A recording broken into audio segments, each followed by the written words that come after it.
அருட்பெரும் ஜோதி அருட்பெரும் ஜோதி தனிப்பெரும் கருணை அருட்பெரும் ஜோதி எல்லா உயிர்களும் இன்புற்று வாழ்க கொல்லா நெறியே குவலயமெல்லாம் ஓங்குக. திருவருட்பிரகாச வளப்பெருமான் இந்த உலகுக்கு வகுத்து அருளிய சுத்த சன்மார்க்க நெறியினை திண்டுக்கல் சுவாமி சரவணானந்தா அவர்கள் பல்வேறு நூல் வடிவங்களிலே எழுதி வெளியிட்டிருந்தார்கள். அந்த வகையிலே அவ்வாறு எழுதப்பட்ட நூல் ஒன்றுதான் சிறந்த நாள் என்ற ஒரு அற்புதமான நூல். முதற் பதிப்பு 1988 ஆண்டிலே இது வெளியாகியுள்ளது. அதிலே இதுவரை 7 தலைப்புகளிலே அடங்கிய அந்த விளக்கங்கள் எல்லாம் அன்பர்களுக்கு ஒலிவடிவிலே தரப்பட்டன. இன்றைய நாளிலே 8வது தலைப்பு ஒலிவடிவிலே தரப்பட உள்ளது. நூலின் பெயர்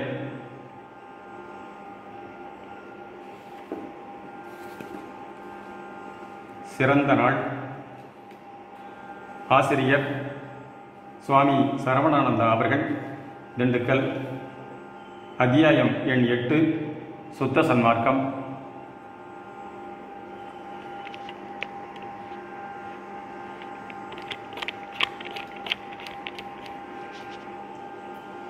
உலகத்தில் நல்லின்ப வாழ்வு சிறக்க அறியாமையாலும் முன்பழக்கத்தாலும் லட்சிய குறைவாலும் பழமையான பலவான நெறிமுறைகளாலும் உண்மை வெளிப்படாது இருந்தது. ஆதலின் பலரும் பல பல வழிகளில் சென்று சென்று இன்பம் அல்லாதவற்றையே மயக்கறிவால் இன்பமென நினைந்து நினைந்து தேடி தேடி அலைந்து கெட்டொழிந்ததையும் ஒழிகின்றதையும் அறிந்தும் கண்முன் கண்டுகொண்டும் உள்ளோம். தினமும் இந்த தொல்லை நெறிகளில் சுற்றித் திரிந்து அல்லல் பட்டு அழிவதை தவிர்க்க ஒரு நல்ல நெறியை காண வேண்டி உள்ளதாம்.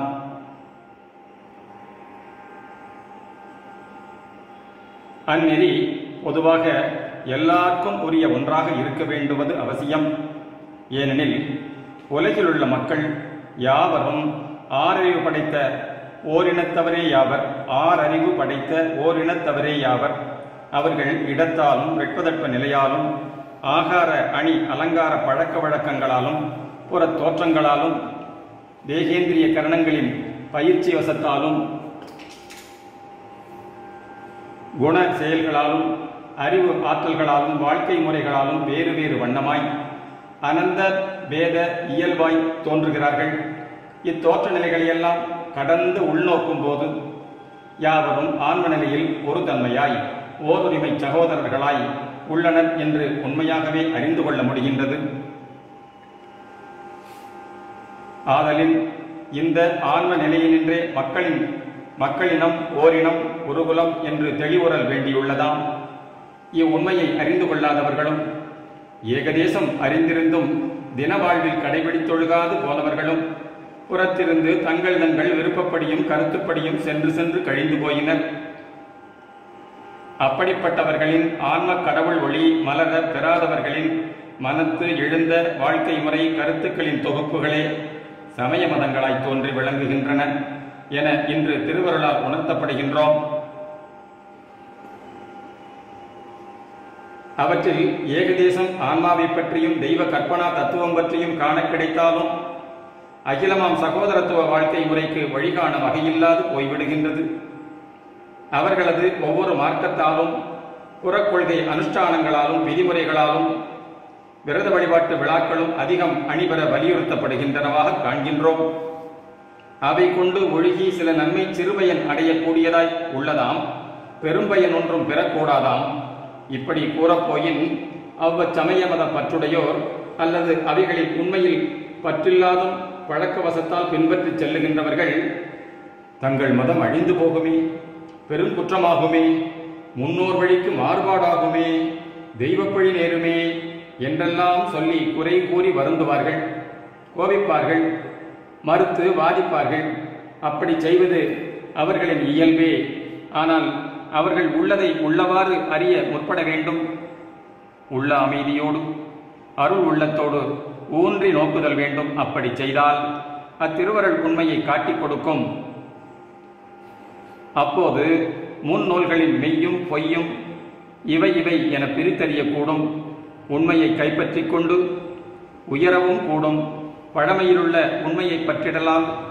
அதன் பயனை முன்னோர் லட்சியத்திற்கும் மேலாக முழுமையாக அடையவும் முடிகின்றது. அவற்றில் புறங்கவிந்திருந்த பொய்மையெல்லாம் ஒன்றி ஒழியும். இது உண்மையே. இதனால் இப்போது நெறி செல்வோர் பழமையின் சத்தை இழந்தவர்கள் அல்ல, திருவுள்ளத்திற்கு மாறுபட்டு குற்றம் குறை செய்தவர்களும் அல்ல. இவைகளுக்கு மாறாக ஆன்ம இன்ப பெரும் லாபத்தையே அடையப் போவது திண்ணம். அடுத்த தலைப்பு சன்மார்க்கம். சன்மார்க்கம் சத்தாகிய உண்மையில் உள்ள ஒப்பற்ற நெறி. அப்படி சத்தாக உள்ளது எது என்றால், கடவுள், முழுமுதற் கடவுள், எல்லாம் வல்ல அருட்பெரும் ஜோதிபதி ஒன்றேயாகும். அந்த சத்தான பரம்பொருள் ஒன்றுதான் நித்தியமாக உள்ளது.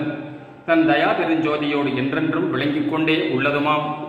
அப்படியானால் அந்த தயா பெருஞ்சோதிபதியை தவிர ஒன்றுமே என்றும் எங்கும் இல்லையா எனில் இல்லை என்றுதான் தீர்க்க விசாரத்தில் கண்டுகொள்ளலாம். அடுத்த தலைப்பு ஒன்றாம் சத்து பொருள். தயா பெரும் ஜோதிபதியாய் சச்சிதானந்த கடவுள் பொருளாய் உள்ளது ஒன்றே என்று கூறிவிட்டால், நாமும் நம்மை சூழ்ந்த நானா பேத வண்ண பிரபஞ்சமும் என்ன என்ன என்று கேட்க தோன்றுகிறதல்லவா? ஆம், தோன்றுவது உண்மைதான். ஆனால் நாமாகவும் சூழுலகெல்லாமாகவும் தோற்றுகின்றது திரைமறைவில் உள்ள நம் பதியும் அவர் மயமான அவரோடு பிரிவர உள்ள அவரது தயவுமேயாகும். அத்திரைமறைப்பு நீங்காததால் உண்மையில் உள்ள நம்மையும் சூழுலகையும் நாம் அறிந்து கொள்ளவில்லை. இந்த உண்மை வெளிப்பட ஒன்றான தயாபெரும் கடவுள் உண்மை அனுபவப்படவேதான் இந்த மகா பிரபஞ்சம் காரியப்பட்டு விளங்குகின்றதாம். இப்போதுதான் கடவுள் தயவு வெளிப்படுகின்றது. அந்த தயா ஞானத்தாலேதான் அவரது உண்மையை உணர்கின்றோம். அதாவது அவரே நாமாகிய நமது உண்மை ஆன்மாவாகவும் சூழுலகெல்லாம் அவரது தயவு தோற்றமாகவும் அத்தயா ஞானத்தாலேயே அறிகின்றோம். இதுவரை இந்த தயா ஞானம் எங்கே போய் இருந்தது?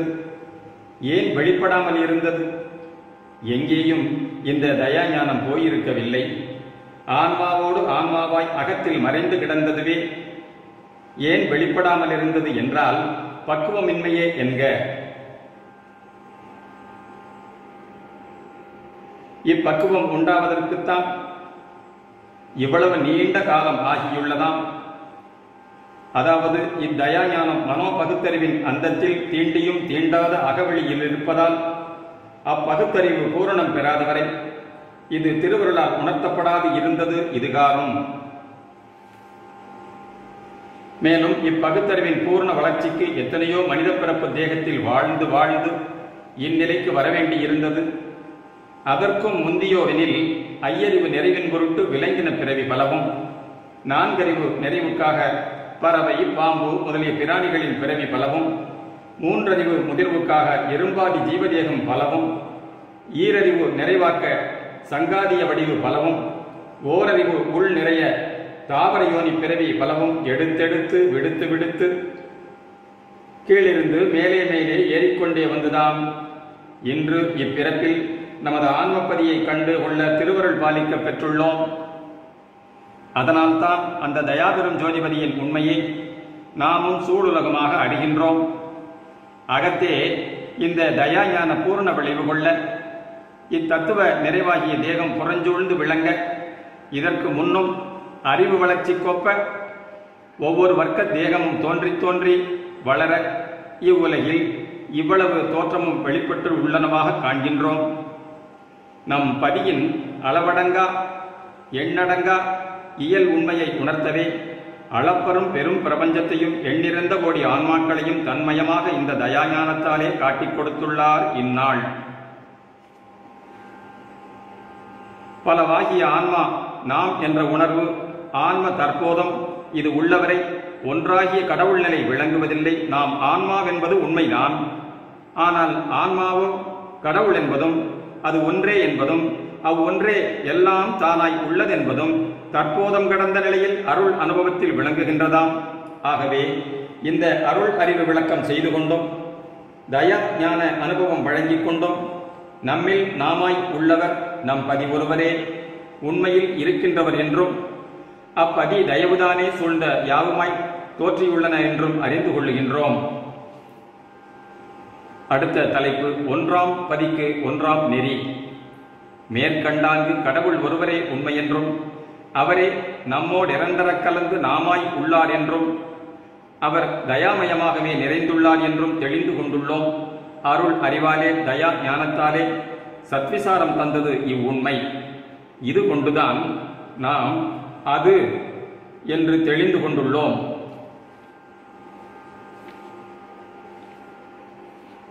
இவ்விசார தெளிவால் மட்டும் அதனை அடைந்து விட முடியாது, அதுவாக ஆகிவிட முடியாது.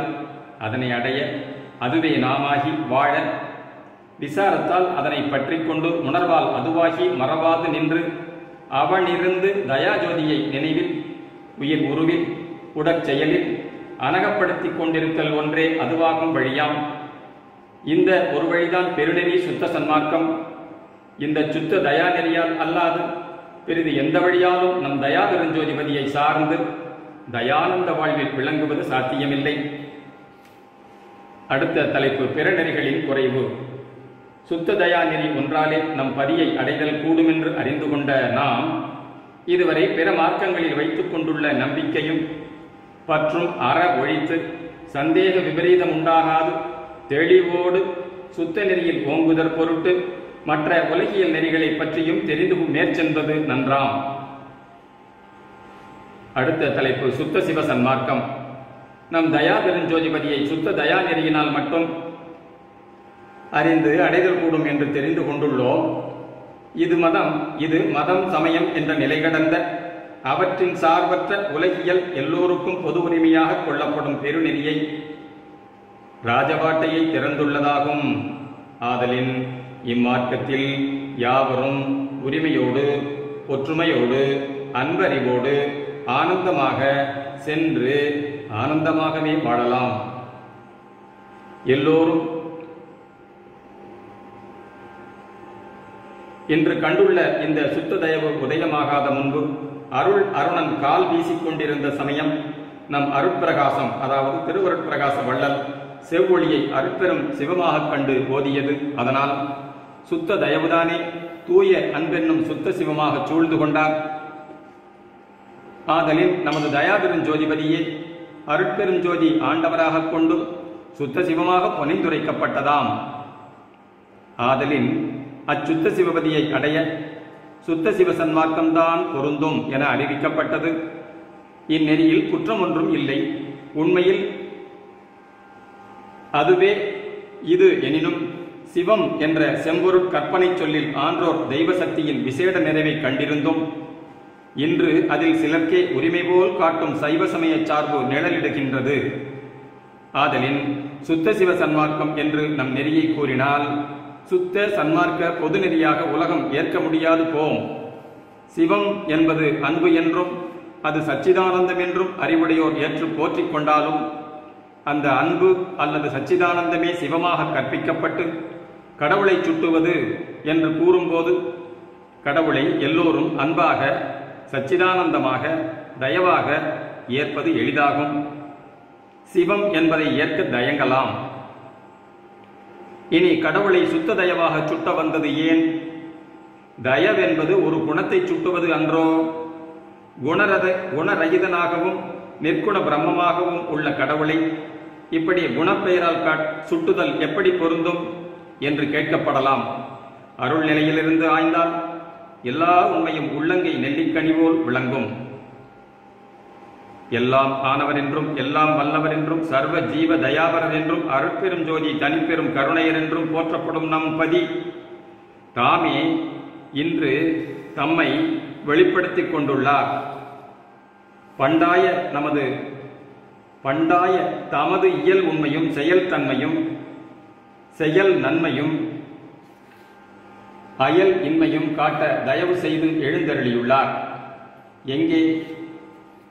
நமது ஆராதாரம் கடந்த 7வதாகிய நிராதார தலமென்னும் சகத்திர சிற்றம்பலத்திலே ஆன்மானு வடிவிலே ஐந்தொழில் நடனத்தொடு சுத்தமாதி முத்தேக சித்தி தர தயவு தத்துவமாகவே எழுந்தருளியுள்ளார். ஆதலின் இந்த தயவு என்ற சொல் வெறும் குணதத்துவத்தை மட்டும் சுட்ட வந்தது அல்லவாம். அடுத்த தலைப்பு தயவு சொல் விளக்கம்.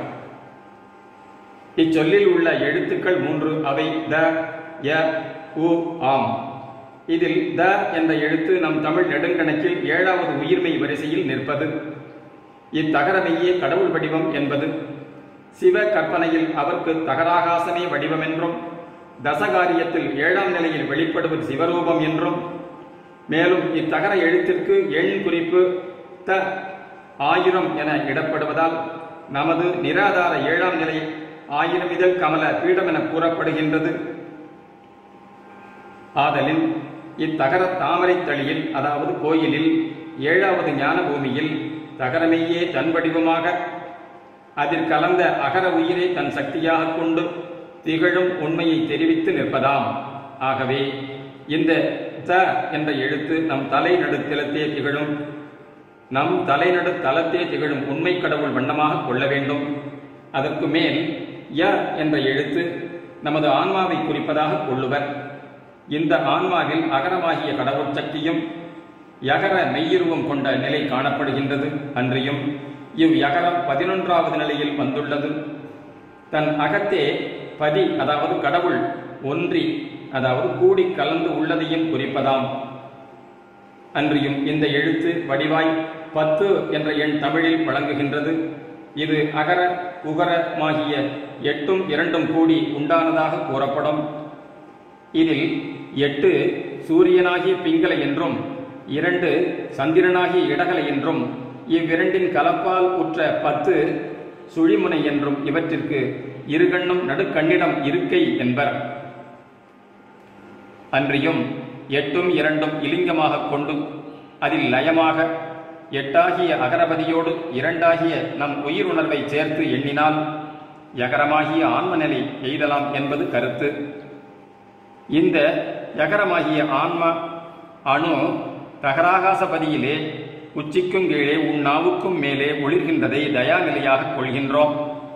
இதற்கு மேல் உ என்பது யு பிளஸ் உ என்ற கடவுள் அருள் ஐந்தொழில் செயலுண்மையை, ஆன்மாவின் அன்பின் ஐந்திணை இயல் உண்மையை குறிக்கின்றதாம். ஆகையால் நம் சிற்சபையில் தயவு வண்ணமாய் திகழும் பதி உண்மை நமக்கு அதன் சொரூபரூப சுபாவத்தை முற்றிலும் காட்டி கூட்டி வைப்பதாய் உள்ளதாக அறிய வேண்டும்.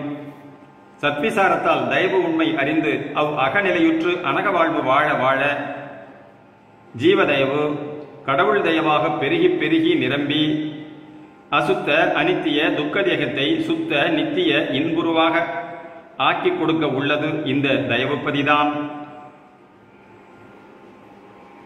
மேலும் த சத்தாகவும் ய சித்தாகவும் உ ஆனந்தமாகவும் விளங்கும்.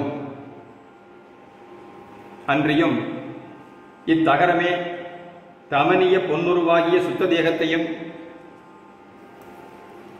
யகரமே ஆன்ம அம்ச ஞான தேகத்தையும், உகரமே ஐந்தொழில் சக்தி கொண்ட பிரணவ தேகத்தையும் வழங்கிவிப்பனவாம். இவ்வளவு விளக்கமும் இந்த தயவு என்ற சொல்லில் இப்பொழுதுதான் கண்டுகொள்ளுகின்றோம். ஆனால் இச்சொல்லை முதலில் தோற்றுவித்தவர்களும் பயன்படுத்திக் கொண்டவர்களும் துருவி ஆய்ந்தவர்களும் நாம் இன்று காண்கின்ற பொருளையெல்லாம் கண்டிருப்பார்களா, கருதித்தான் இருப்பார்களா என்று ஐயுற வேண்டியதில்லை. அவர்கள் அறியாமலே தோற்றுவித்திருப்பினும் சரி, ஏகதேசம் ஓரளவு அறிந்து ஆக்கியிருந்தாலும் சரி, அச்சொல்லை அகமிருந்து அனகப்படுத்தியது நம் பதியேயாகும்.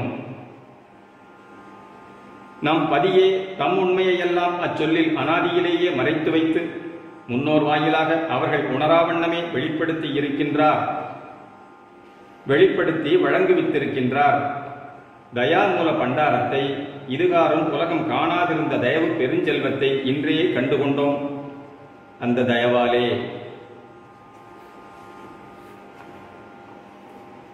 சிற்றணு உருவில் பெரும் சக்தி மறைந்திருந்து வெளிப்பட்டது போல் இச்சிறு சொல்லில் கடவுள் பேருண்மை பொதிந்திருந்து அவர் தயவாலே இது சமயம் வெளிப்பட்டுள்ளதாம். தயவு செய்து இத்தயவை ஏற்றுக்கொள்ளுங்கள்.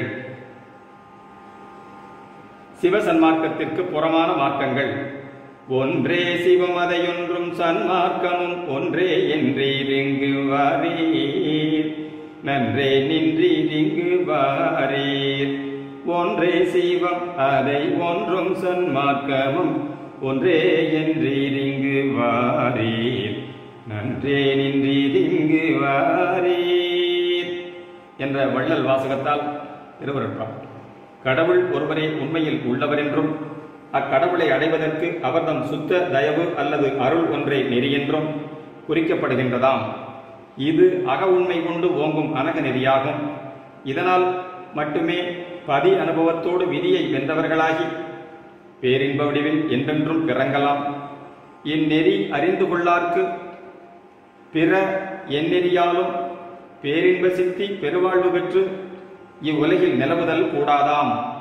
அப்பயனில்லா பல நெறியில்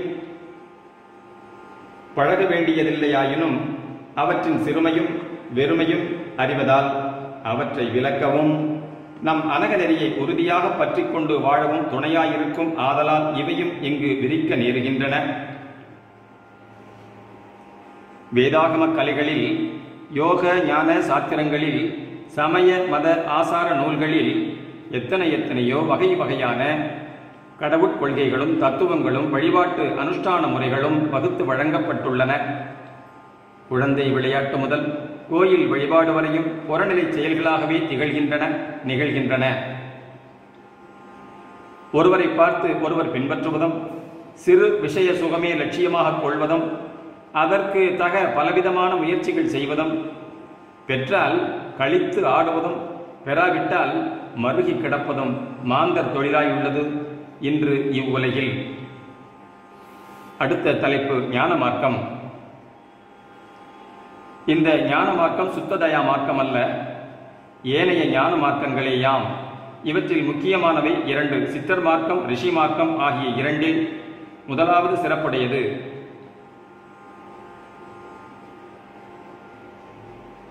இதில் சித்தர்கள் ஆன்ம இயல்பை நன்கு அறிந்து அதிலே பற்று வைத்து ஆன்ம சக்தி கைக்கொண்டும் புறப்பொருட்சக்தியை துணை கொண்டும் யோக ஞான சித்திகள் பல பெற்றும் இவ்வுலகில் தம் திருவிளையாடல்களாக தெய்வ சிற்ப சாத்திரங்களும் மூர்த்தி தல தீர்த்தங்களும் மந்திர தந்திர கலைகளும் வைத்திய வாத காவியங்களும் தோற்றுவித்து மக்களுக்கு உதவினார்கள். இவர்கள் தங்கள் சித்தி வல்லப சக்தியால் தனித்து வாழ்ந்து பல ஆயிரம் ஆண்டு காலமும் இருக்கலாயினர். ஆன்மாவும் தேகமும் ஒன்றின் விரிவே என்பது இவர்களின் ஆதி கொள்கை. அதன்படி ஆன்ம நிலையுற்று அமுத சக்தியை பெருக்கி உடலில் நிரப்பிக்கொண்டும் கற்பக மூலிகைகளை கொண்டும் வாழ்ந்து சித்தாடி திருந்தனர். இவர்களால் ஆன்ம தத்துவங்களை பற்றியும் தெய்வ சக்திகளை பற்றியும்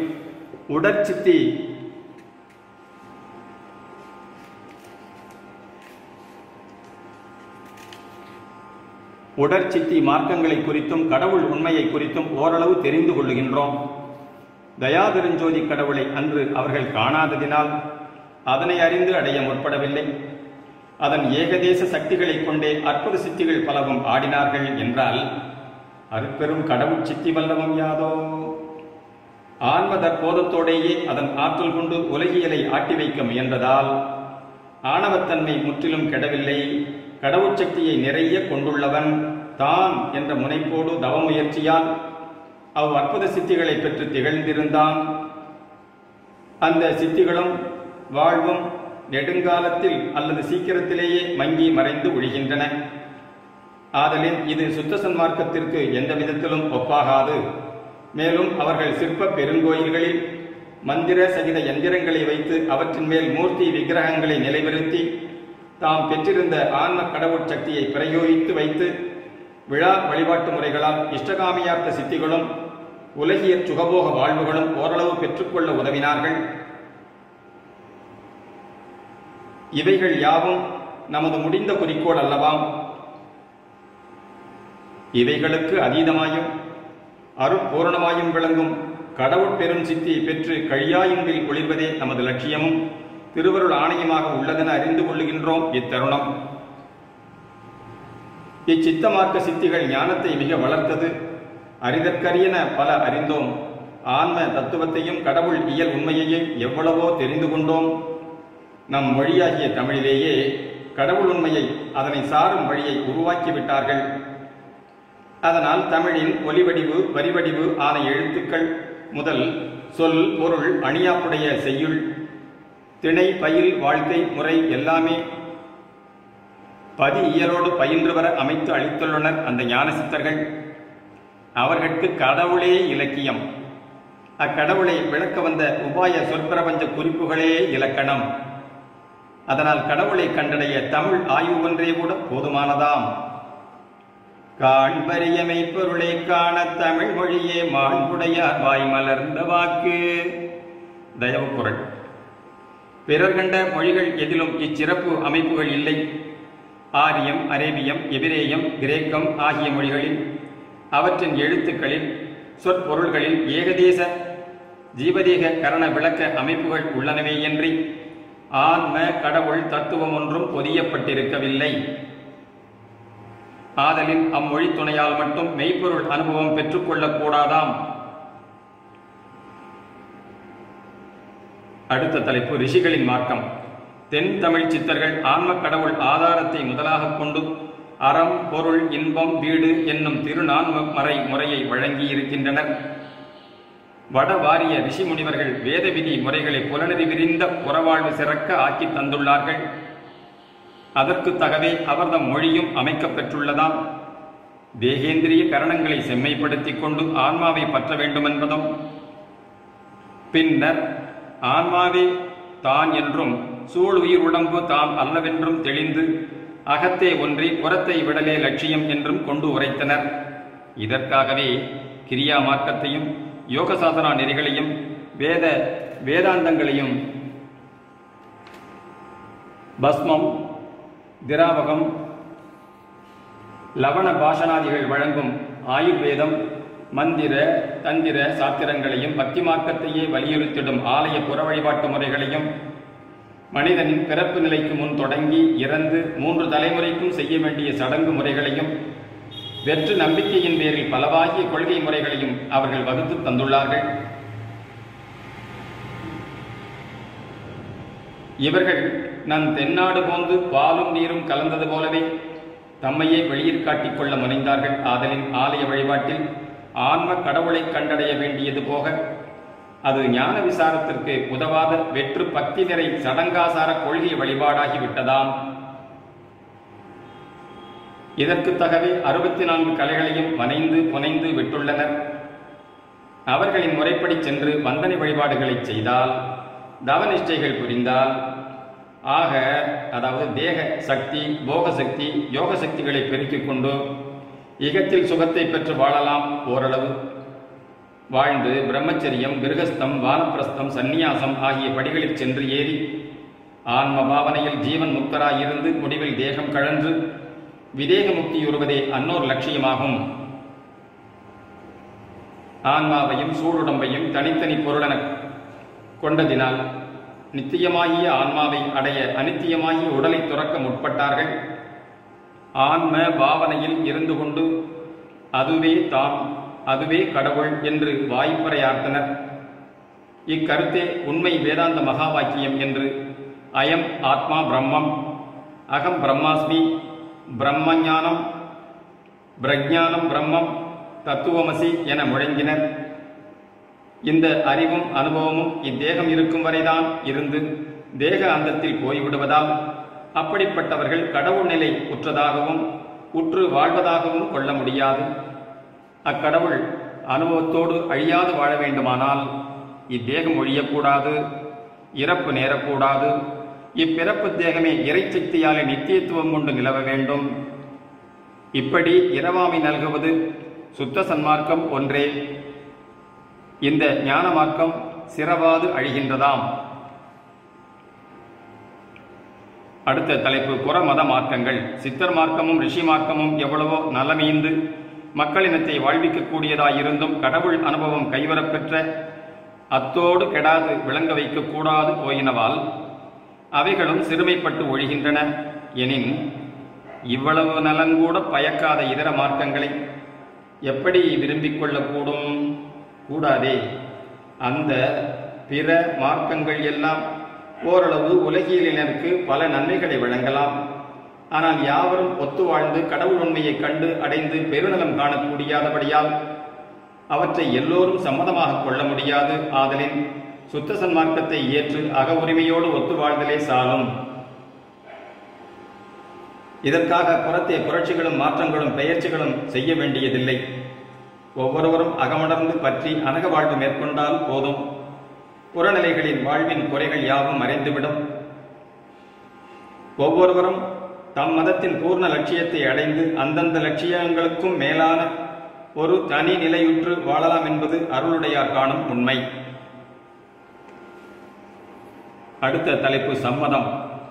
மதம் என்ற சொல் ஒரு உயிரின் பொருளின் தத்துவத்தின் சத்தம்சமாக உள்ளதாம். இந்த அம்சம் இல்லாமல் ஏதொன்றும் நிலவாது, நிலவி யோங்காது.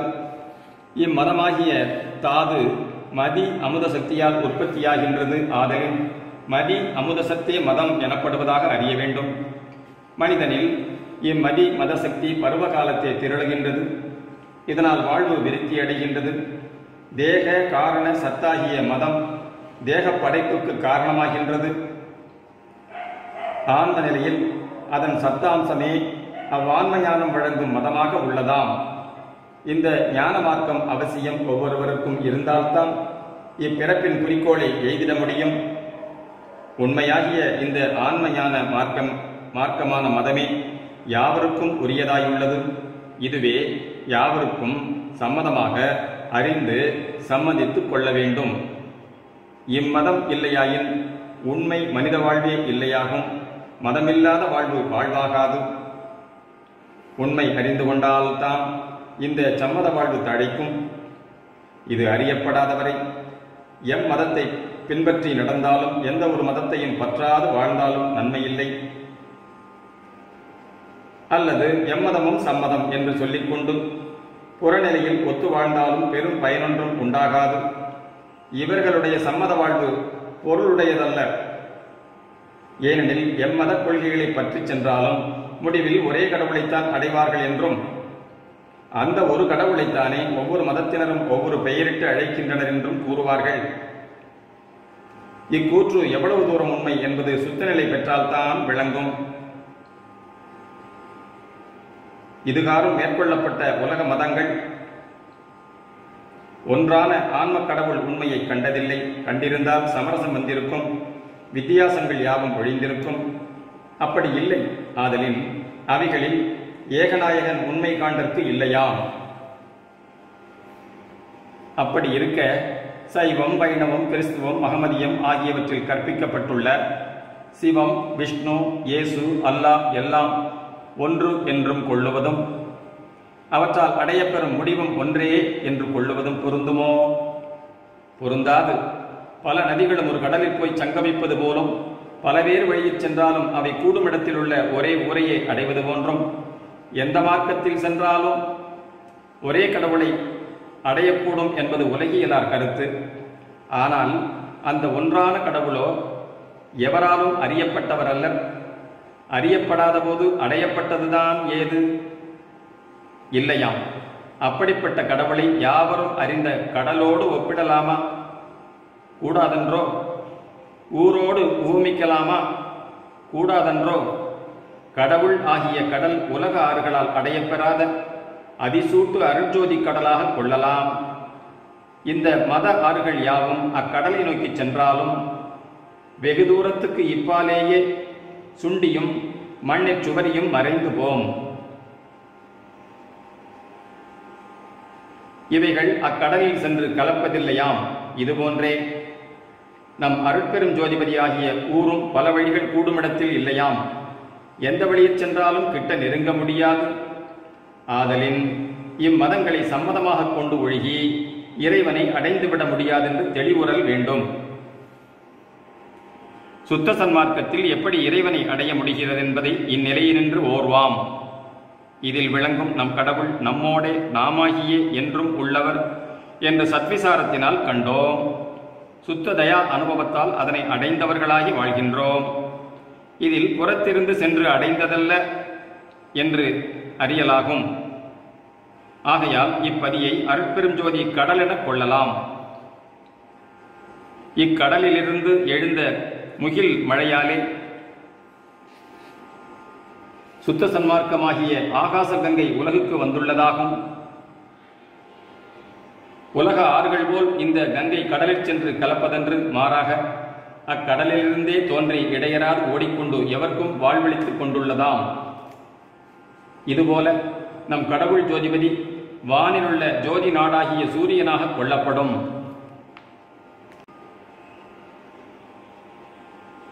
இந்த உலக வழிகளில் எதிர் சென்றாலும் அவ்வான்மபதி அடைவதற்கில்லை. ஆனால் சுத்த சன்மார்க்கம் நம்மை அப்பதியிலேயே இருப்பதை உணர்த்துகின்றது. அங்கிருந்து பார்க்கும் நமக்கு இவ்வுலகினர் நடந்து செல்லும் பாதைகள் எந்த கடவுள் பதிக்கு இட்டுச் செல்லுகிறது என்பதும் தெற்றென புலனாகும். சூரியனிலிருந்து பார்த்தால் இந்த உலக நெறியும் அதில் செல்வோரையும் காணக்கூடுமா எனில், நமது பதி புறஞாயிறன்று அருட்பெருஞ்சோதி அகச்சூரியனே என்றும், அங்கிருந்து ஊனக்கண்ணால் பார்ப்பதென்று ஞானக்கண்ணால் பார்ப்பதே என்றும் தெரிந்து கொண்டால் உண்மை விளங்கும் என்ப. ஆகவே உலகியல் நோக்கோடு எம்மதமும் சம்மதமெனக் கொண்டு மயங்கிடுதல் அறியாமையேயாம். இப்படி கொள்ளுவதால் பிற மத சகிப்புத்தன்மை வளரும். அவற்றை விருப்பு வெறுப்பின்றி ஒப்பு நோக்கி கற்றுத் தெளியலாம். பன்மதத்தவரையும் ஒன்று கூட்டி ஒத்தியங்கச் செய்யலாம். சங்கம் அமைத்தும் மாகாநாடு கூட்டியும் சமரச ஆலயம் நிறுவியும் ஒரு வழிப்படுத்தலாம். ஆனாலும் இவைகளாலெல்லாம் சுத்த சன்மார்க்கம் தோன்றிவிடாது. அது தோன்றாத போது உண்மை சமரசமும் உதித்து விடாது. எனினும் இப்பொழுதுள்ள சூழ்நிலை புற ஒற்றுமை நிலையே நம் சுத்தம் சன்மார்க்கத்தை எடுத்து கூறி எல்லோரையும் ஒத்துக்கொள்ளச் செய்வது சற்று எளிதாகும். உண்மை அறிந்து பற்றும் மனப்பான்மை இப்பொழுது ஓரளவு அதிகரித்துக்கின்றது. கற்பனாமத கொள்கைகளின் பற்றுதல் ஓரளவு நீங்கி இருக்கின்றது. இப்படி இருவகையிலும் நம் சுத்த சன்மார்க்க தோற்றத்திற்கு சாதகமாய் உள்ளது இன்றைய மக்கள் உள்ளம். இதற்கு மேல் நம் பதியின் அருட்பெரும் சக்தியும் உன் மலர்ச்சி பெற்றுக் கொண்டிருப்பதால் நமது சுத்த சன்மார்க்க மனத்தை நன்றாக பரப்ப ஏதுவாக உள்ளதென்று தெளிந்து கொள்ளலாம். மேற்படி சன்மார்க்க பக்குவம் திருவருளாலே தூண்டப்பட்டு வேகம் கொடுக்கப்படுகின்றதால் பக்குவிகளை மேலேற்றவும் அபக்குவிகளையும் அபக்குவ சூழ்நிலைகளையும் ஒழிக்க விளைகின்றார் நம் பதி. இதற்காக இன்று உலகில் எல்லா செயலும் திருவுள்ள சம்மதம் போல் திகழ்கின்றன, நிகழ்கின்றன. நாளொடு கோளும் மற்ற பிரபஞ்ச சக்திகள் எல்லாமும் கூட நம்மை பக்குவப்படுத்தவே தீவிரமாக இன்று இயக்கப்படுகின்றனவாம். கூடிய சீக்கிரம் சுத்த சன்மார்க்கம் வெளிப்பட்டு சுகபூர்ண வாழ்வு நல்கும். இது கடவுள் பெருந்தயவு. இத்துடன் 8வது அத்தியாயம் நிறைவுறுகின்றது. அருட்பெரும் ஜோதி, அருட்பெரும் ஜோதி, தனிப்பெரும் கருணை, அருட்பெரும் ஜோதி, தயவு.